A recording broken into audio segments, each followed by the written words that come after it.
porque en ti somos sostenidos, somos guardados por tu amor. Y en esta hora queremos adorarte, queremos exaltarte, queremos reconocer que no hay nada bueno en nosotros, sino es por ti. No hay nada bueno en nosotros que podamos ofrecerte a ti, sino es tu gracia en nosotros, es Cristo en nosotros, es tu evangelio en nosotros. Y gracias, Señor, porque hoy día por eso podemos ser santos, podemos ser justos y venir a alabarte con un corazón agradecido. Oramos, Dios, para que tu palabra sea obrando en nuestras vidas y que podamos aplicarla conforme al poder que opera en nosotros, el poder de tu Espíritu Santo que habita en cada uno de los creyentes. Oramos, Dios, para que seas guardando a los hermanos, hermanas que vienen de camino y las familias o hermanos que no van a poder venir, sea guardándoles, protegiéndoles, sea restaurando su salud si están afligidos en su cuerpo. Oramos, Dios, para que tú seas glorificado en todo y en cada lugar donde tus hijos se encuentren. En el glorioso nombre de Jesús oramos. Amén. Bien. Abramos nuestras Biblias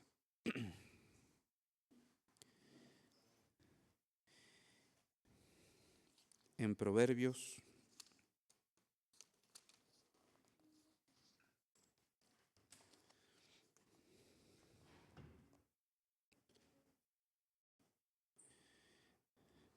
Del versículo 11 al 16.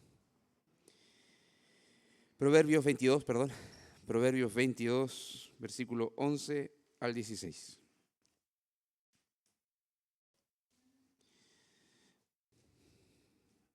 Proverbios 22, versículo 11 al 16. Dice así la palabra del Señor. El que ama la limpieza de corazón, por gracia de sus labios tendrá la amistad del rey. Los ojos de Jehová velan por la ciencia, mas él trastorna las cosas de los prevaricadores. Dice el perezoso, el león está afuera, seré muerto en la calle. Fosa profunda es la boca de la mujer extraña, aquel contra el cual Jehová estuviese airado, caerá en ella. La necedad está ligada en el corazón del muchacho, mas la vara de la corrección la alejará de él. El que oprime al pobre para aumentar sus ganancias o que da al rico ciertamente se empobrecerá. Que el Señor bendiga con su sabiduría nuestros corazones. Pueden tomar sus asientos y pasar a las clases. A las clases.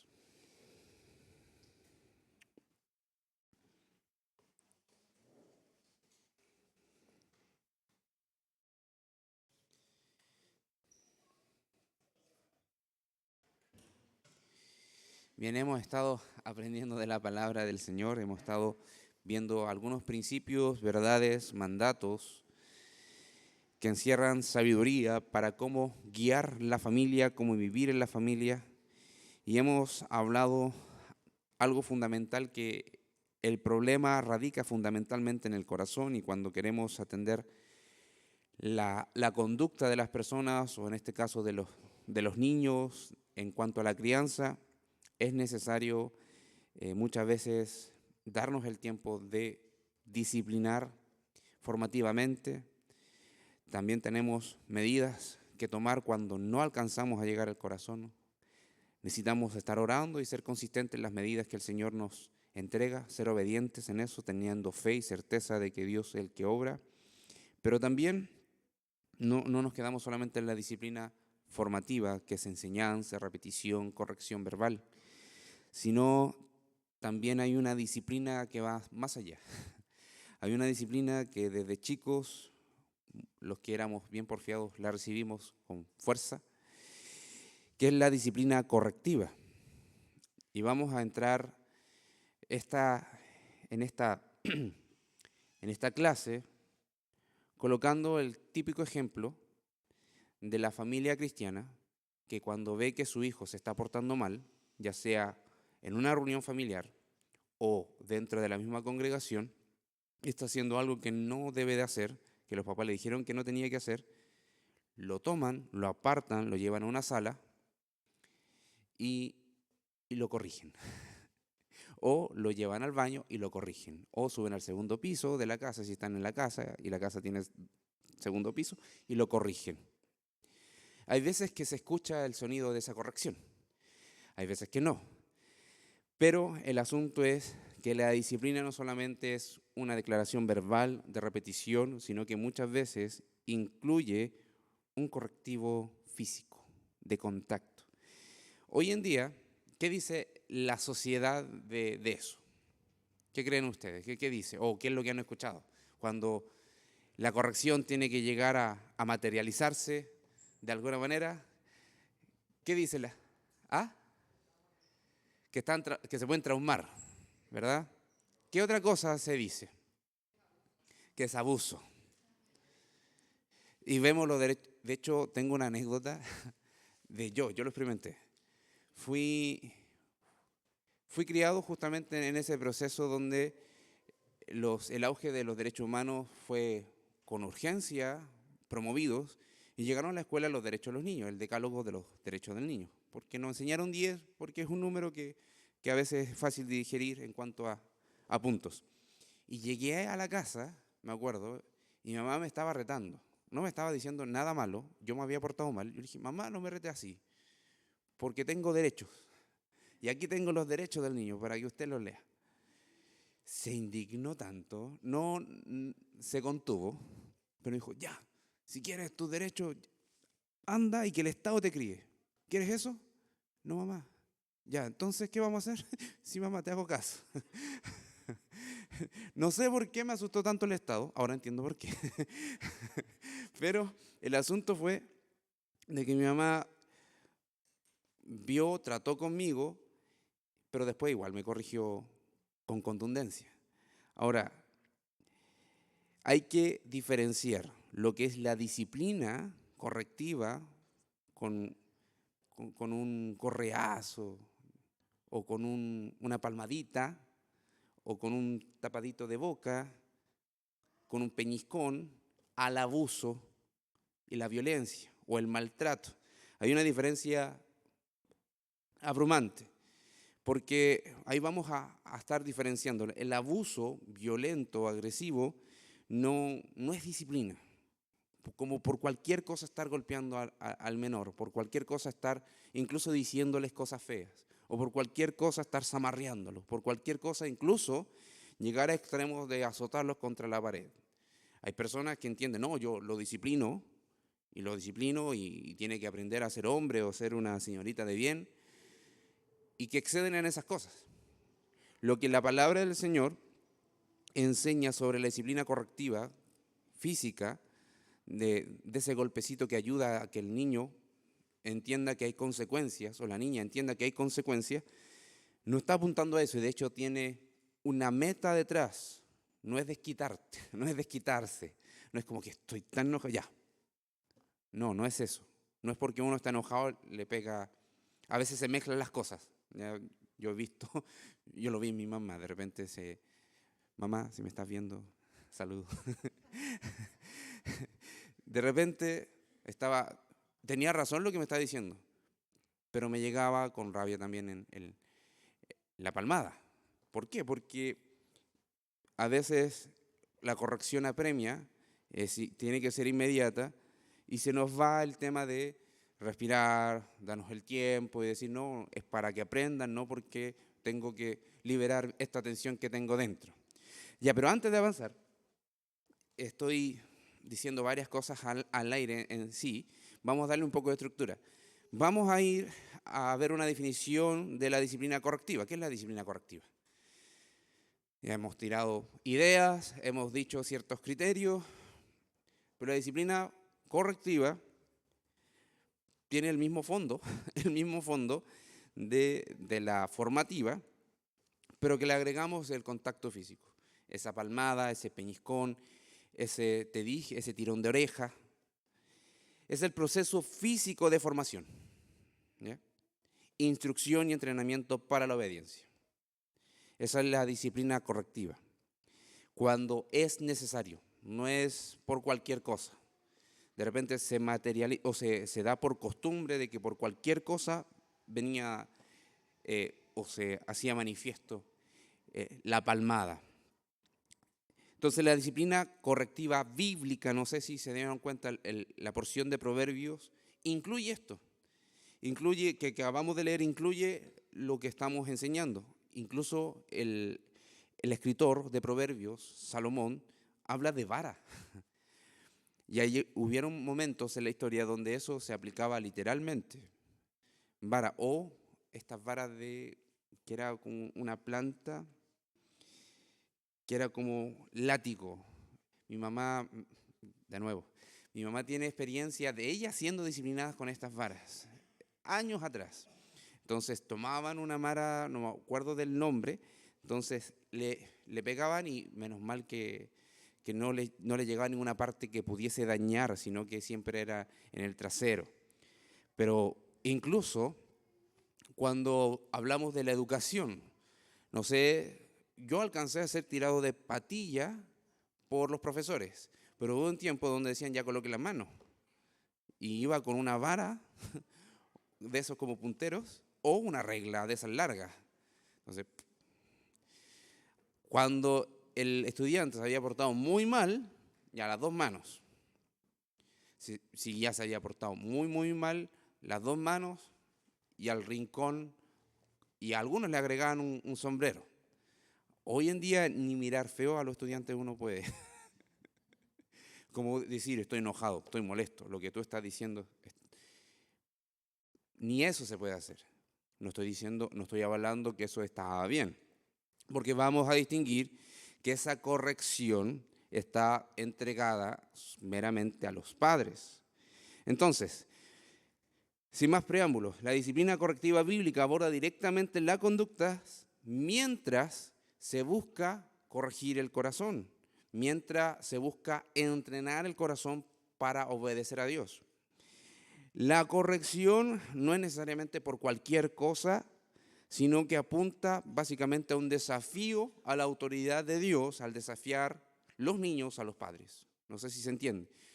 Entonces, los niños cuando desafían a los padres, o las niñas cuando desafían a los padres, abiertamente, y se ha explicitado que hay consecuencias por desobedecer, el padre tiene, no si es que está de gana, sino que de parte de Dios tienen la obligación a entrenarlos a amar al Señor. Si son creyentes, tienen la obligación, el mandato de parte de Dios, a entrenar su corazón para que pueda obedecer a Dios, honrándolos a ellos. Incluso cuando no entienden bien lo que es la fe. ¿Por qué? Porque los padres son los que tienen que modelar la fe y confiando en el Señor, que están criando en el Señor para guiarlos a Cristo, deben de proceder conforme a los criterios que el Señor establece. Ahora, ¿por qué es necesaria la muestra de corrección? ¿Por qué creen que es necesaria? O si, pregunto, ¿será necesaria?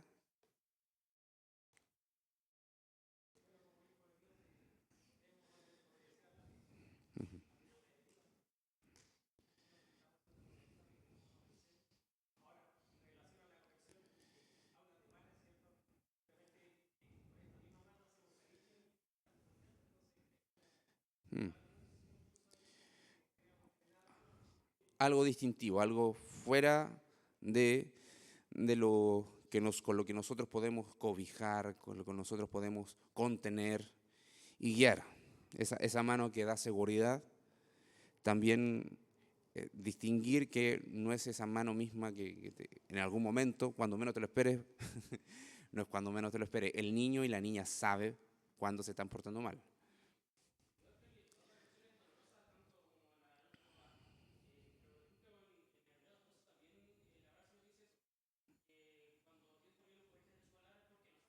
Sí.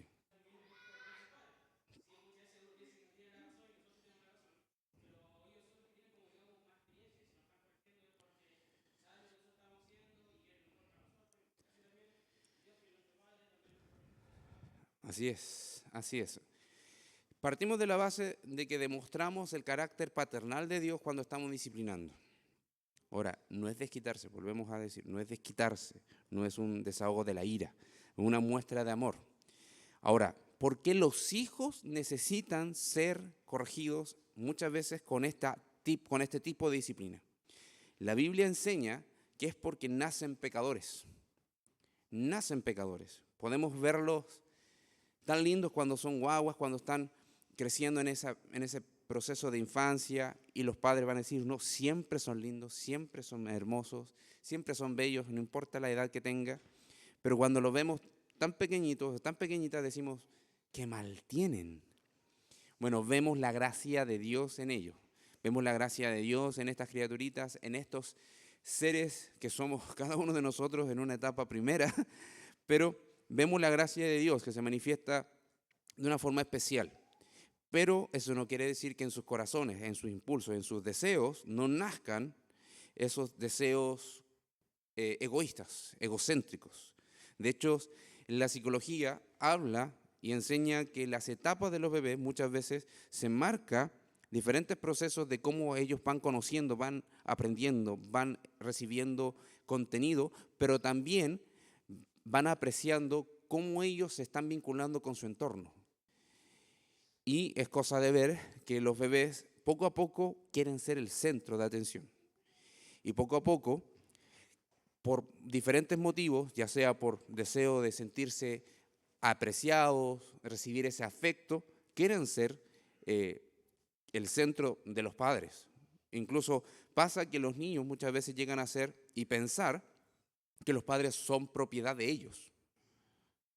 O sea, siempre tenemos el ejemplo del bebé o del niño, 2, 3 años, que la mamá no puede interactuar con nadie. Y si interactúa con alguien, se enoja el bebé. ¿Por qué pasa eso? Porque hay un impulso pecaminoso de querer manejar a la persona con la que más tiene afecto, con la que más tiene este apego. Y así también pasan con los padres. Entonces, los hijos, mediante van creciendo, se va manifestando la realidad de su condición primera, que es que son pecadores. Si es que el Señor no los salva, siguen en esa condición. No es que vienen al mundo, son pequeños, nacen y son angelitos, y en algún momento de la vida llegan a ser pecadores. No, ellos empiezan a manifestar lo que son, que somos pecadores por naturaleza. Y de hecho, la Biblia enseña que el corazón es engañoso y más perverso que todas las cosas. Entonces, es cosa de esperar a que el corazón se manifieste y esa perversidad se manifieste. Entonces, por eso viene la necesidad de disciplina y de enseñar y de entrenar el corazón a ver, primero a percibir la gracia de Dios, cómo obra en sus padres, y luego que esa gracia de Dios también está dispuesta para ellos. Y en esta disciplina, hablamos de la disciplina formativa, ahora llegamos a la disciplina correctiva, y en la disciplina correctiva, que es la física, que muchas veces está desapalmada, apunta básicamente para entrenar eso, para frenar eso. Es una herramienta sencilla pero útil. No solamente en Proverbios 22:15, que ya leímos ese versículo, sino que en el capítulo siguiente también se habla de este tipo de disciplina. Proverbios 22:15 dice la necesidad, vamos a recordarlo, la necedad está ligada en el corazón del muchacho, mas la vara de la corrección la alejará de él. Este muchacho no está hablando del infante primero, porque también hay que ser sabio en distinguir cuáles son los criterios de edad que se están presentando. Es cuando se empieza a manifestar, podemos decir ya a los 3 años, a los 2 años y medio, empiezan a distinguir con mayor claridad cuándo pueden desafiar incluso a los padres, cuándo empiezan a desafiar a la madre, cuándo pueden desafiar abiertamente la autoridad. Y tampoco estamos pasando muy de lejos en cuanto al crecimiento. Cuando vemos que ya tiene 30 años y de repente discute con los padres porque no está de acuerdo con la opinión y así, ya ven, te voy a corregir. Tampoco está hablando de un rango etario que no tiene límites, sino dentro del proceso de formación del pequeño, donde podemos distinguir que estamos a tiempo para corregirlo y donde siguen siendo aún responsabilidad de los padres. ¿A qué edad nosotros salimos de casa? Podríamos salir fácilmente a los 18 años. ¿Por qué?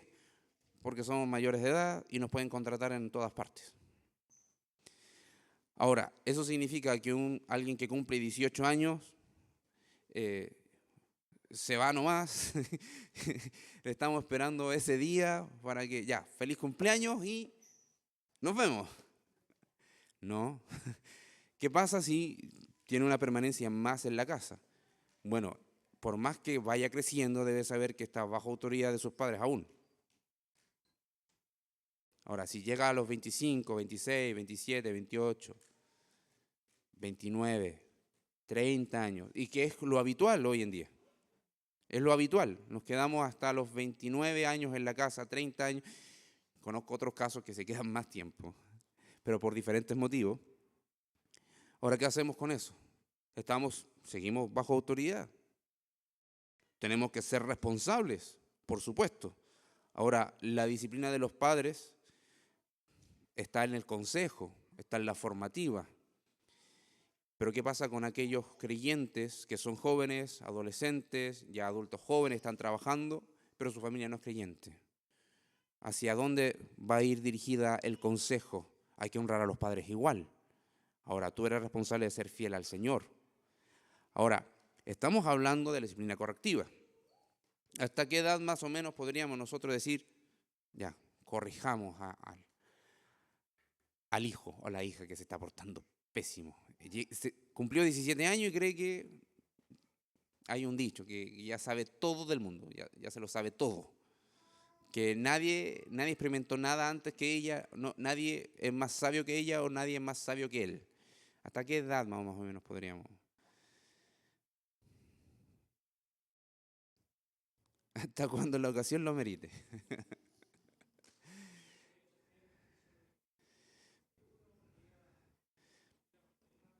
La facultad. La facultad. El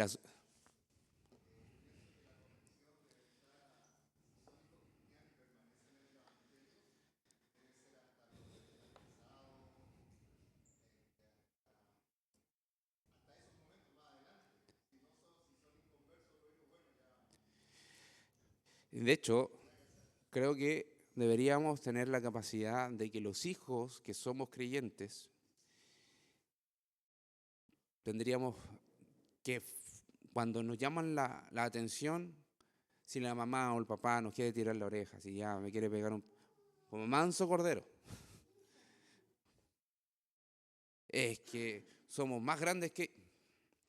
Si la corrección fue clara y te dijo que no se tenía que hacer, y los principios del Señor están claros, no, pero es que papá, ya estoy grande, adolescente, joven, adulto, estás estudiando, recibe la corrección de parte del padre o de parte de la madre, porque tú fuiste el irresponsable que no cumplió con lo que se te había ordenado o lo que se te había instruido a hacer. Ahora, volvamos a este versículo.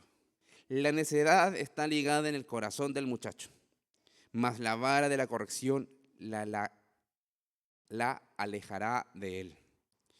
¿Qué cosa? La necedad o la estupidez con la persona no tiene temor de Dios. Ese es el asunto. La necedad está encarnada, representada fundamentalmente en desconocer los principios de Dios, los mandatos de Dios, el conocimiento de la persona de Dios y cómo se debe vivir en la vida. Es decir, en el mundo no existe Dios. Dice el necio en su corazón, Dios no existe. Cuando alguien atenta contra el Señor, por más que se diga creyente, por más que sea creyente, está dejando vislumbrar que en algún momento de su comportamiento envió ese mensaje al cielo. No existe Dios. Pero somos creyentes, sí, pero tu comportamiento está testificando que con tu vida estás viviendo como si Dios no existiese. Entonces, la vara aplicada al muchacho que no escucha está llevándolo a recordar que hay una autoridad sobre él. que son los padres. Y sobre los padres está la autoridad del Señor. ¿Por qué? Porque cuando ofendemos a los padres, estamos burlándonos de Dios. Estamos faltando el respeto, la honra al Señor. No estamos andando en temor. El asunto siempre ha sido una cosa de autoridad. Siempre ha sido en cuanto a la autoridad. Dios nos demandó, nos entregó estar bajo la autoridad de parte de Dios. Y a los hijos creyentes eso es estar bajo la autoridad de los padres. Y de hecho no señala qué calidad de padre o qué calidad de madre. Hónralos. Háceles caso cuando el consejo es de bien. ¿Por qué hago esa salvedad? Porque, insisto, hay veces que los consejos de los padres cuando no son creyentes, están apuntando hacia cualquier lado, menos hacia Dios. ¿Qué hace el hijo creyente que está viviendo bajo un techo de personas incrédulas? Papá, mamá, los amo, pero no voy a proceder con esto. No puedo. Si les falto el respeto con no hacer lo que ustedes me están mandando a hacer, perdonen, pero no puedo ir en contra de la palabra de Dios. Quizás pueden estar pensando en casos graves, como por ejemplo el hijo que es creyente y sus padres son narcotraficantes y lo quieren usar como burrero. Pero no, hay cosas más sencillas, como: papá, te están llamando por la cuota y está el casero afuera. Dile que no estoy. Papá, no. Ya, papá, tengo que honrar a mi papá. Voy y digo: no está. ¿Qué hiciste ahí? Mentiste. ¿Qué es lo que uno podría decir? Papá, usted es el papá. Usted es el dueño de casa. ¿Podría salir usted y explicarle al caballero? Porque yo no quiero mentir. Y si le llega, bueno, acepte la palmada, el tirón de oreja o el reto. Sí, pero obedeció al Señor. Son casos así. Ya son cosas tan sencillas, pero ahí está. Ahora, la vara es una herramienta clave para eliminar la necedad. Proverbios 23, 13 y 14. Ahí está. Dice: no rehúses corregir al muchacho, porque si lo castigas con vara, no morirá. Lo castigarás con vara y lo librarás su alma del Seol. Ya, esto es importante, porque aquí coloca el foco también en el corazón del padre. O sea, no rehuses. No le estimes en poco, pero tampoco huyas de la autoridad que ha sido puesta en tu vida como padre de familia, madre de familia, para corregir incluso con vara. No huyas. No huyas de eso, sé valiente. Básicamente está transmitiendo eso. No lo estimes en poco, no lo menosprecies, pero tampoco seas cobarde para hacerlo. No te debe temblar la mano, pero tampoco tienes que colocarla sin medida. De hecho, dice: cuando castigas con vara, es por causa de su desobediencia, y al hacerlo, la persona corregida con vara no va a morir. Entonces ahí saca y hace la brecha de que no es abuso, no es violencia, no es porque sí, no es que cada cosa que hace ya me irrita, entonces ven para acá. No es por cualquier cosa. Y debe ser un correctivo con intención, avisado y consciente del por qué. Porque la persona corregida va a entender que hay un límite. Entonces dice: lo castigarás. ¿Pero qué va a conseguir? Que su alma sea librada del Seol. Y aquí hay mucho del contexto en cual fue escrito. Proverbios. Se debe fundamentalmente a que todas las leyes que regulaban la vida civil, legal en Israel, pero también la vida moral, ética, la vida de fe, estaba fundamentada en la palabra del Señor. Entonces, si aplicábamos la palabra del Señor, estábamos guiando a la persona hacia el Señor. Estábamos guiando a creer en Él, a adorarle, a amarle, que es el único que nos libra de la muerte eterna. Entonces, lo que aquí está presentando, su alma va a ser guiada al Señor con esta corrección. ¿Por qué? Porque está viendo que lo que no hizo está ofendiendo al Señor y que es pecado. Entonces, la corrección con vara es una herramienta de rescate dada por Dios a los padres, y hay que usarla. La vara y la corrección dan sabiduría, y de hecho Proverbios 29, 15 al 17. Parece que Proverbios describe la realidad humana. No es que en ese entonces había muchos desobedientes y hay que tomar la vara para corregir. Hoy en día vemos una ola increíble de insolencia, de desobediencia, de deshonra a los padres. Eso es lo que está establecido en la sociedad. Los hijos o los niños vienen a ser los reyes de la casa. No se les puede decir absolutamente nada. Y si se le corrige con un cargo de conciencia por lo que hice de acuerdo a la sociedad, de acuerdo a mi familia, porque ¿cómo corrijo al pequeño? Bueno, es una herramienta de rescate ordenada por Dios. Si tú no lo haces, nadie está más facultado de parte de Dios para hacerlo. La vara da sabiduría. No, es que duele. Sí, pero es sabiduría. La palabra de Dios está diciendo que es sabiduría, que te guía por el buen camino. De hecho, coloca un contraste. El muchacho consentido avergonzará a su madre. Es explícito, es claro. ¿Por qué? Porque el que nunca fue corregido entiende que no hay freno. Entiende que todo es posible. Todo es legítimo. No hay cosa buena ni mala, sino satisfacer mi antojo. Está hablando del consentido.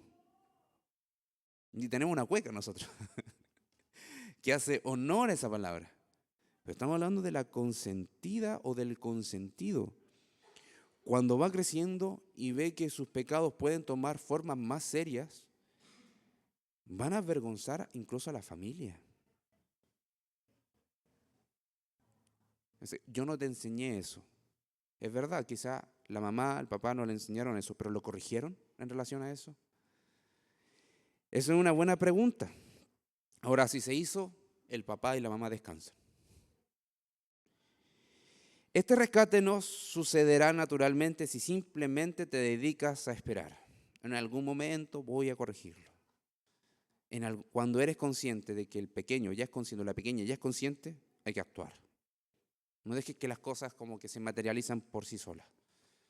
Tienes que ejecutar la orden de parte del Señor. Es tu responsabilidad. Es mi responsabilidad como padre.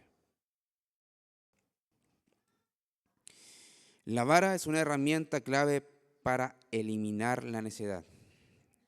Vamos a volver a leer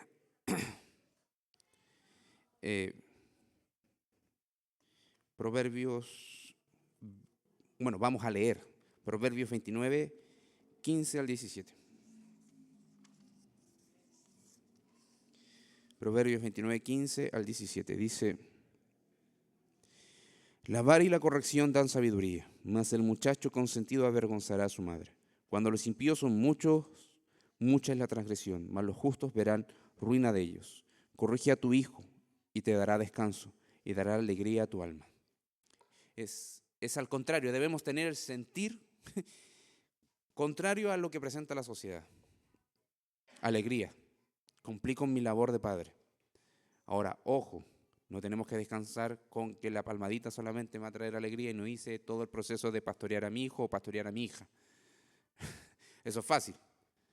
Si no, le tiro la patilla y ya está. Ya, pero ¿le explicaste? ¿Hablaste con él? ¿Le dijiste por qué? ¿Y qué es lo que va a pasar si vuelve a repetir eso? Ya no solamente la palmadita. La vara no es para que el padre harto descargue su ira sobre el niño pequeño e indefenso. No es como queremos reflejar a Dios en la vida de nuestros hijos, porque son nuestros hijos, es nuestra familia. El Señor, cuando castiga y disciplina a los suyos, no lo hace porque simplemente quiere descargar su ira, sino porque nos ama y quiere guiarnos por la senda de justicia, no quiere hacer andar conforme a la verdad. El uso de la vara significa que un padre fiel reconoce humildemente el peligroso estado de su hijo y emplea amorosamente el remedio dado por Dios. Es una palmadita con amor, es un tirón de oreja con amor, un peñisco con amor, con cariño. El hijo que no se somete a la autoridad de sus padres actúa neciamente, está rechazando la jurisdicción de Dios, o sea, todo el perímetro donde la ley de Dios opera. Ahora, la vara es un padre que por su fe en Dios y por fidelidad hacia sus hijos asume la responsabilidad de un uso cuidadoso, oportuno, moderado y controlado del castigo físico para recalcar la importancia de obedecer a Dios y así rescatar al hijo para que no continúe en su necedad hasta morir. Le agrego dos letras más. Entonces, es importante. ¿Qué pasa si, todos nosotros hemos estado vinculados a esta realidad? Algunos ejerciendo como padres, otros ya siendo abuelos. Y eso es algo importante. Los abuelos, cuando ven a los padres corregir y que van a aplicar disciplina, tienen que avalar eso. No solamente abstenerse, decir, no, yo voy a cerrar los ojos. Tienen que asentir, porque la autoridad sobre los hijos son los padres, no los abuelos. Los abuelos pueden cumplir la labor de sabiduría, de consejo, de contención, de apoyo, pero los que tienen la autoridad facultada por Dios son los padres directos. Podemos aconsejar, pero nunca ir en contra de lo que ellos están estableciendo. Si hay algo, un perímetro de cuidado que los padres han establecido, los abuelos tienen que responder en eso, porque también están reconociendo la autoridad de Dios, pues están respetando lo que Dios ha puesto a los hijos que deben de honrar, a los padres. Se necesita apoyo en ese sentido. Ahora, ¿cuál es el consejo del abuelo al padre cuando está muy ofuscado, muy frustrado, porque el hijo y la hija se están portando muy mal? Respira, mójate la cara, cómete un dulce, date una vuelta, después procede con el castigo. Pareciese que el castigo o la corrección o la disciplina correctiva no aplicara cuando uno está calmado. Oye, ya se me pasó, entonces ¿por qué lo voy a corregir? Ahí está el error. No es porque te enojó, es porque está deshonrando a Dios. Entonces, te puede molestar, pero ese no es el fondo de tu corrección. El fondo de la corrección es porque deben de obedecer a Dios. Entonces, podemos ver, la vara es una herramienta clave para eliminar la necedad. Lo he repetido 3 veces porque es importante. Un ejercicio parental es un ejercicio de los padres. Es un acto de fe, de obediencia a Dios, porque sabemos que el Señor va a cumplir su buena obra. Ojo, moderado. Nosotros tenemos que ser moderados, conscientes de que somos susceptibles a una emocionalidad fuerte. Es un acto de fidelidad y de amor al Hijo. Es una responsabilidad del Padre exclusivo. Es algo que debe de hacer, a eso se está refiriendo. Parece que es sinónimo a lo primero, sí, pero es una responsabilidad. Es algo que debe de hacer, debe de cumplir. Un uso moderado del castigo físico. No sé si he escuchado reuniones a veces de padres que han contado, yo estaba ahí como adolescente, que contaban y decían, una vez se me pasó la mano y lo dejé marcado en el trasero. Una vez me pasó de que agarré lo que pillé y se lo arrajé. Y lo comentan como chiste de repente. Ya, eso no es el propósito. No es una experiencia de que, oh, se me pasó la mano y bueno, pero está bien, está derechito. Es un hombre de bien, una mujer de bien. No ese es el fondo. Tiene que ser moderado, con un propósito, siempre honrar al Señor. Incluso una misión de rescate. Es una misión por sobre todas las cosas de rescate conforme a los principios que hemos visto acá. Despreciarlo es despreciar la suficiencia de las Escrituras. Es despreciar lo que el Señor ha establecido. Y, bueno, podemos volver a Proverbios, visitar Proverbios 13, 24.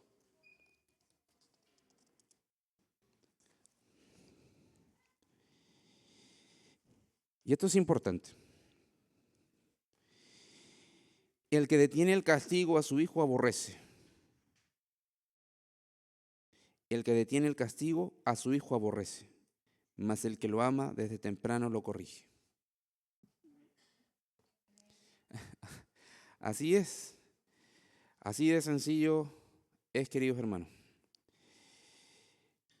Hay que pedirle al Señor que nos dé la valentía, que nos dé la sabiduría, nos dé el amor para no hacerlo cuando estemos enojados. Y esa es una buena pregunta. ¿Cuándo?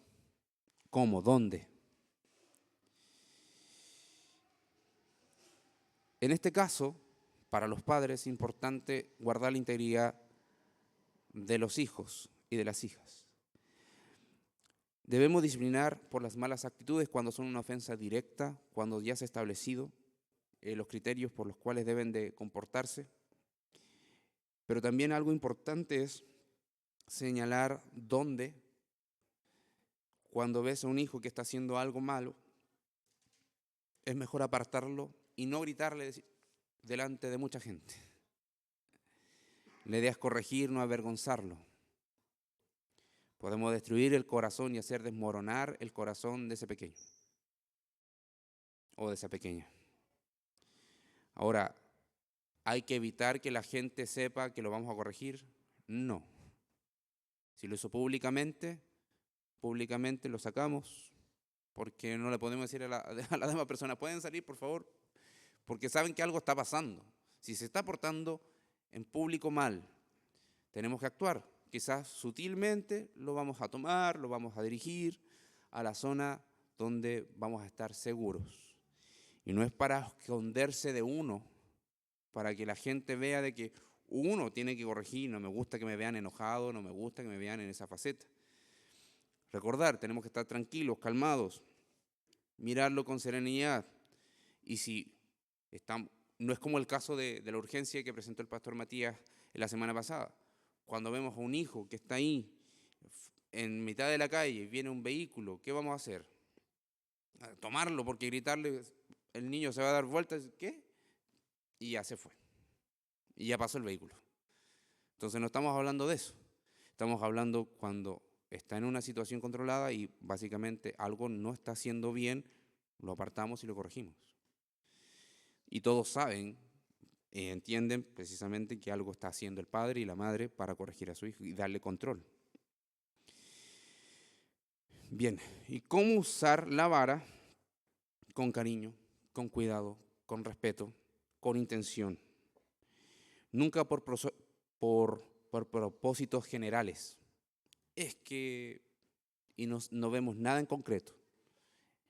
Es como describir el suceso, el motivo, la razón, el minuto, el segundo en el que hizo lo que hizo. Y el por qué lo hizo, en la cláusula tanto, o conforme a este versículo de la palabra del Señor. Pero hay que asegurarse de que se entienda lo que ha hecho. Y hermanos, bueno, viendo todo esto, todo este ejercicio, tenemos que siempre depender del Señor. Porque nuestros corazones son impulsivos, nuestros corazones muchas veces reclaman lo suyo, se sienten pasados a llevar, se sienten desestimados, se sienten no amados. Entonces, eso no es el motivo. El motivo es que él aprenda a corregir, a andar delante de la presencia del Señor y que nosotros estemos modelando el carácter del Padre, porque eso es lo que hace el Señor con nosotros. Cada uno de nosotros puede tener un testimonio de cómo Dios lo ha disciplinado. Si somos hijos del Señor, a cada uno el Señor nos ha disciplinado en algún aspecto de nuestra vida. Y no lo hace desmedidamente, porque el peso desmedido de su ira y de su juicio cayó sobre Cristo, sobre su Hijo amado. La corrección que nosotros recibimos es conforme a su gracia, conforme a su amor, para hacernos andar cada día más conforme al carácter del Hijo de Dios, conforme a nuestro Salvador Jesucristo. Y es verdad, como dice Hebreos 12:11, es verdad que ninguna disciplina al presente parece ser causa de gozo, sino de tristeza, pero después da fruto apacible de justicia a los que en ella han sido ejercitados. Así que debemos de confiar en eso y que el Señor, conforme a su gracia, va a obrar. Bien, ¿preguntas para finalizar? ¿Comentarios? Vamos a orar. Padre, en glorioso nombre de Cristo Jesús, te damos gracias, oramos alabando tu nombre, bendiciendo lo que tú eres. Y gracias, Señor, porque en ti podemos descansar y confiar. Gracias porque tu palabra es suficiente, tu palabra es rica en sabiduría y necesitamos esa sabiduría para poder aplicarla. Necesitamos de esa sabiduría y ese poder para poder vivir conforme a tu voluntad. Oramos, Dios, para que tú nos ayudes en todo conforme a tu gracia. Bendecimos, Señor, este tiempo, porque tú eres el que merece toda adoración. Y también agradecimos los alimentos que nos vamos a servir. En el nombre de Cristo Jesús, alabamos tu nombre. Amén. Estamos en receso.